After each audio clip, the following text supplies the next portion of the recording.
When I'm dead, my dearest, sing no sad songs for me. Plant down no roses at my head, nor shady cypress tree.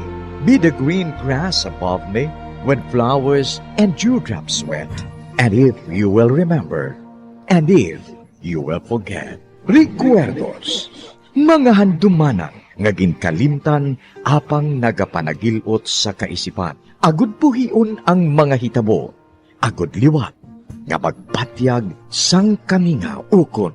Kalipan, recuerdos sa kasaysayan. Ang pangako. Huwag nang mangamba kung ikaw ay nalulungkot sinta. Di ka na mag-iisa. Sasamahan ka sa hirap at saya.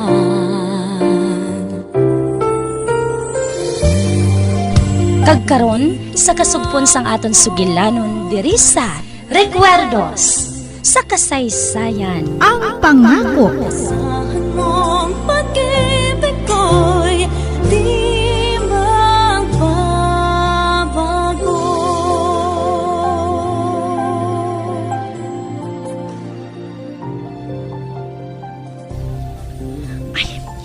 Wala pa sang tao. Ako pala ang una nga ari diri. Siring ni Jandro. Maabot ko no si Nanay Sisa, kagang utod niya. Agad magbulig sa akon sa pagpaninlo diri sa balay. Masaka ako sa ibabaw Pilayan kahalintang ang hagdan nga iniman. Do ka taas gid ba? Ba? Ano ina? Dumanisiplatan ako nga amat-amat nga nagaulhot ko. Ano naman? Ara sa rintang sa idalom sa ngagdanan? Hala! May ulo sang manog! Tagduman sugata siya sa akon? Hindi!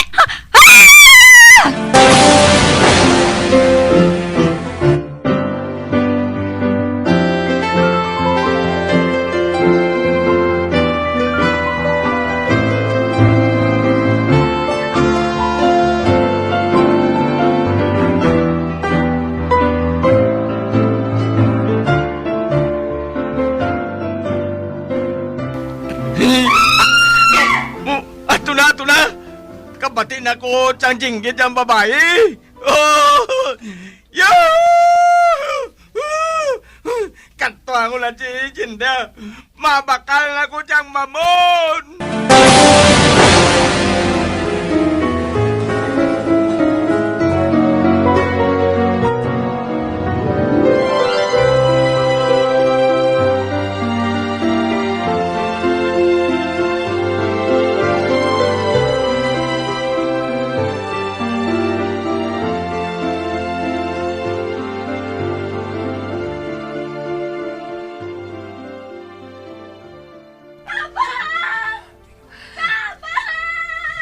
Bay, si Francis man ato?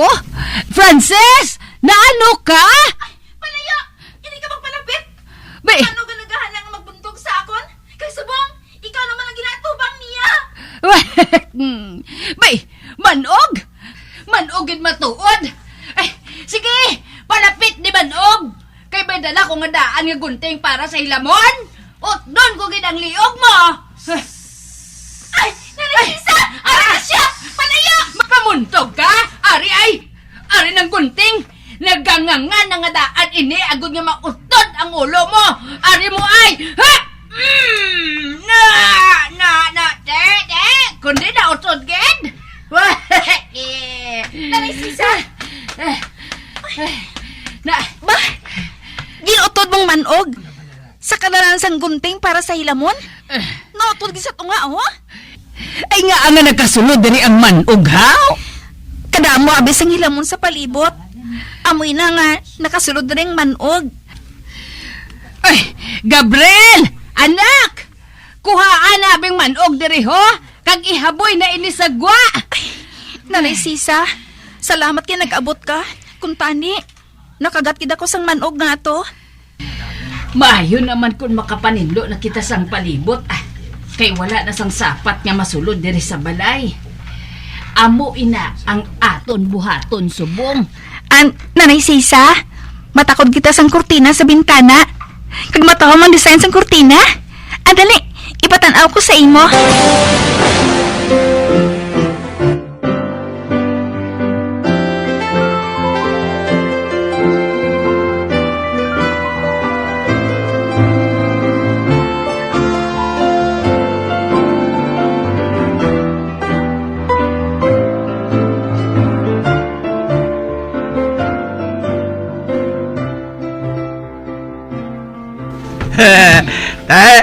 Patay ka na dyan, akaon. Patay na si Princess. Gen, kagat na dyan manog. Atagin ako mamona. Hipos ti koy Bisan panit nga papel sang mamon, hindi ako maghatag sa imo. Ngaw! Amo na chili mo dyan, akaon. Butigon ka galay. Ay, tinampa talang kakaron. Hoy! Nakita ko gihapon si Francis kag si Jandro. Nagasakay sila sa pick-up kaina. Ngaw! Basikon kapit niya to? Hipas! Ay, magaling ka na tikoy ha. Kanagainit mo lang ulo ko. Masakit ka lang karon sa akon.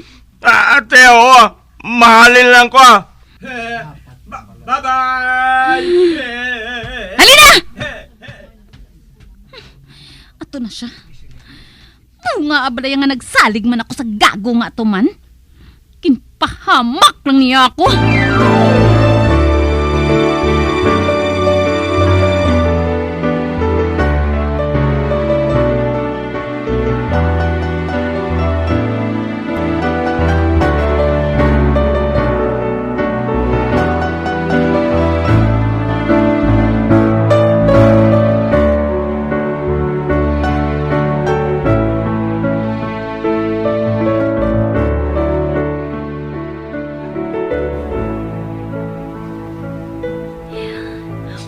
Adlaw ng Sisa. Uy, ikaw gali, Cindy? Oo. Naisipan ko lang nga duawon ko ikaw nang Maayo man kon amo sina Ay, may kinahanglan ka bala? Luyag ko lang nga makita ka nang. Ay, kamusta na gali si Jandro? Saan o galing kasal nila ni Frances? Ay, huo. Sa madason pa kuno nga si Mana Igo lang na nga maplastar ang balay nga istaran nila. Amo gali? Ote, din bala subong si Frances naga-estar? Wala ban makasugid sa akon si Jandro. Pero suno sa iya. Nagdayon lang anay sa hotel si Frances. Hasta nga mag-abot ang adlaw sang ila kasal, kag among pagsaylo sa ila balay. Amo gali. Kuna mo, sa hotel gali nagadayon si Frances? Oo. Apang hindi man ako sigurado. Ang akon lang, basi kun didto. Ano kay may istorya ako nga nabatian Istorya? May ano nga istorya, Cindy? Kamapalaron kuno kay Jandro. Man ipakasal kuno niya si Frances, kay man madamo sang kwarta nga ginpanubli mo. Pero kung wala siya kuno sang kwarta, bulagan siya ni Jandro. Kay ang matuod, wala kuno niya maluyag si Jandro sa iya. Anon kuno niyang babae nga panday?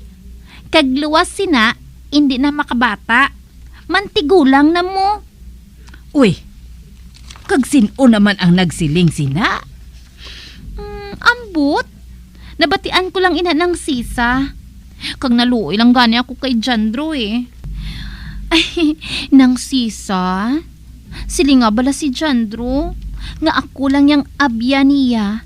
Nga magapabilin hasta san-o.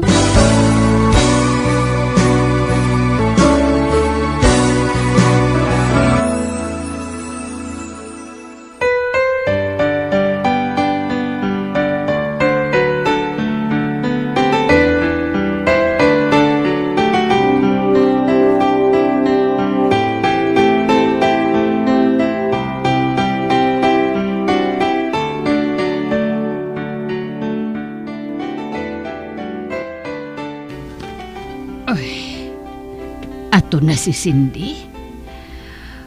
Hindi gid ako makapatis ang ginahambal niya, ah.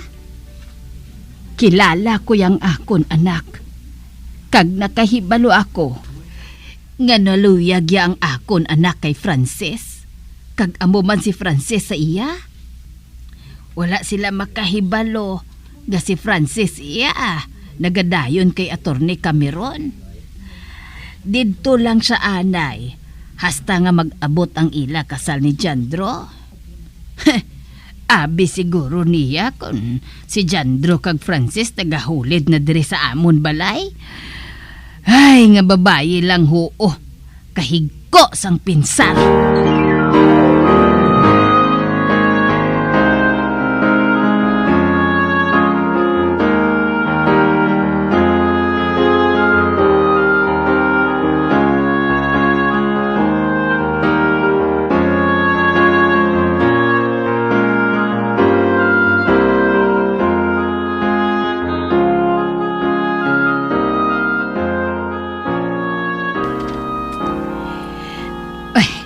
Jandro, anak, may gindala sa ato ng asawa ni Attorney. Mga barong ini, gamiton kuno ini sa kasal ninyo ni Frances. Mga barong? Oo, duha ka bilog ang ginpadala niya sa imo. Ang isa ka barong, halin lang diri sa aton. Apang ang isa, halin pa kuno sa lain nga pungsod. Pilian mo lang kuno ah.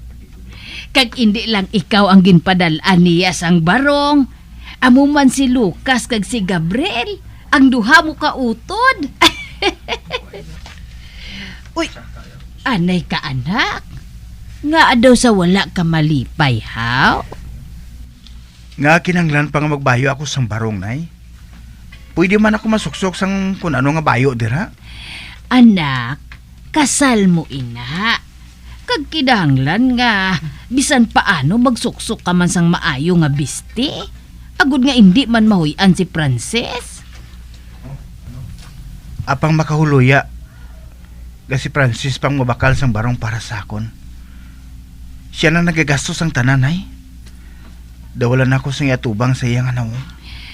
Nakahibalo man ako sang nabatsyagan mo, anak. Ako gani, nahuya man. Ugaling kay nahuya man ako magbalibad sa asawa ni Attorney.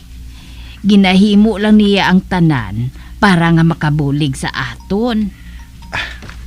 Hindi bali na ya. Sa pilakadlaw, mabayaran ko ina sa akon kaugalingon na kwarta. Hindi lang ako maluyag. Ngambalon sang iban, ngagin pangasawa ko lang si Francis. Bagod nga may kwarta siya. Kag ako, wala. Nakahibalo man ako sina Jandro. Apa nga ang sa pakon mo pa sila?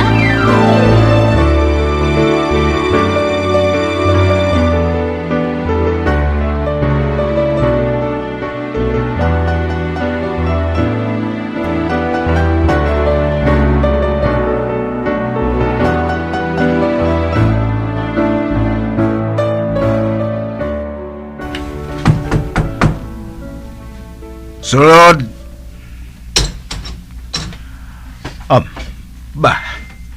Si Regina kag si Andro.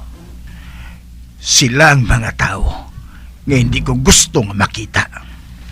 Maayong adlaw, Attorney. Magsulod ka mo.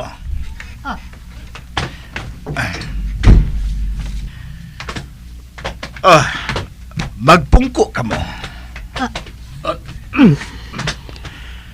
Ano ang malagad ko sa inyo, Regina? Andro? Luyag kong hatagan mo ako sang kopya sang katapusan nga panagubili ni Artemio. Tungod nagkapati ako, nga aray na si imo subong.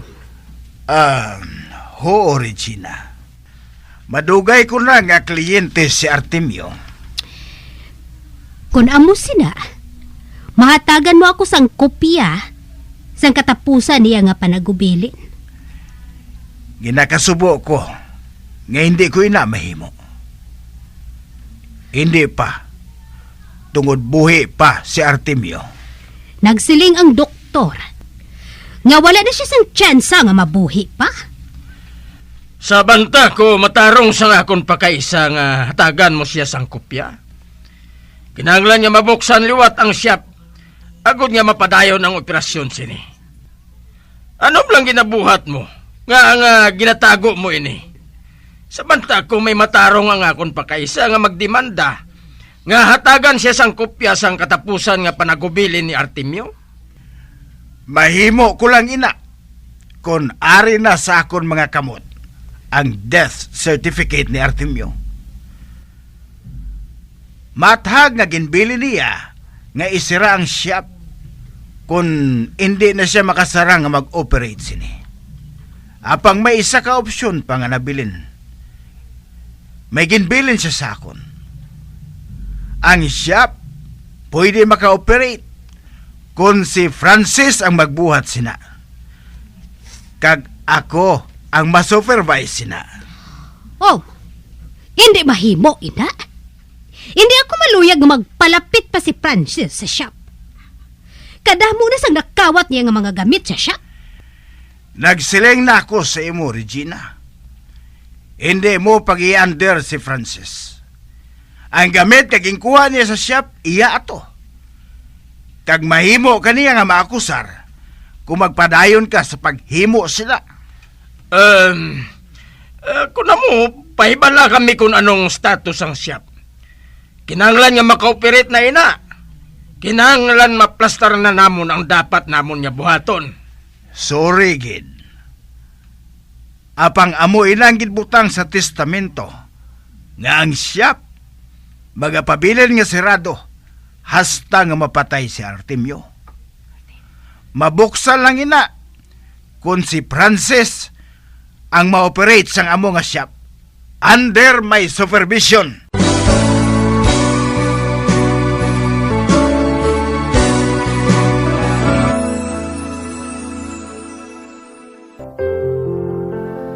Huwag nang mangamba